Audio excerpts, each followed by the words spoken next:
أعوذ بالله من الشيطان الرجيم بسم الله الرحمن الرحیم۔ آج ہم صحیح مسلم کی حدیث نمبر 175 کو بیان کرنے جا رہے ہیں۔ دعا ہے کہ اللہ پاک ہمیں صراط مستقیم پر فائز فرمائے۔ تو چلیے آج کی اس حدیث مبارکہ کو شروع کرتے ہیں۔ بسم اللہ الرحمن الرحیم۔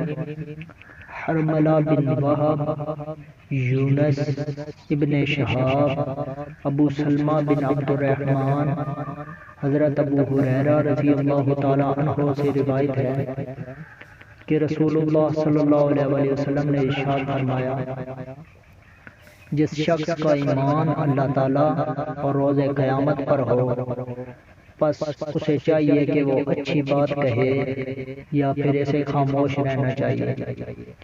اور جس شخص کا ایمان اللہ تعالیٰ اور روز قیامت پر ہو، اسے چاہیے کہ اپنے ہمسائے کی عزت کرے۔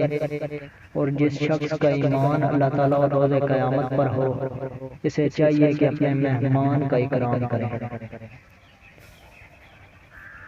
It is reported on the authority of Abu Hurairah radiyallahu ta'ala anhu that the Messenger of Allah, peace be upon him, observed, he who believes in Allah and the last day should either utter good words or better keep silence. And he who believes in Allah and the last day should treat his neighbor with kindness. And he who believes in Allah and the last day should show hospitality to his guests. Bismillahirrahmanirrahim. Abu Bakr bin Abi Shayba, Abu al-Ahwad, Abi Hussain, Abu Saleh، حضرت ابو ہریرہ رضی اللہ تعالیٰ عنہ سے روایت ہے کہ رسول اللہ صلی اللہ علیہ وسلم نے ارشاد فرمایا، جو شخص اللہ تعالیٰ اور روز قیامت پر ایمان رکھتا ہو، وہ اپنے ہمسائے کو تکلیف نہ دے۔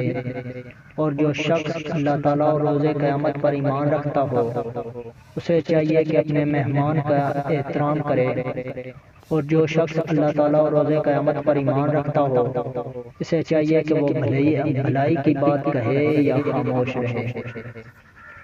It is reported on the authority of Abu Hurairah radiyallahu ta'ala anhu that the Messenger of Allah, peace be upon him, observed, he who believes in Allah and the last day does not harm his neighbor, and he who believes in Allah and the last day shows hospitality to his guests.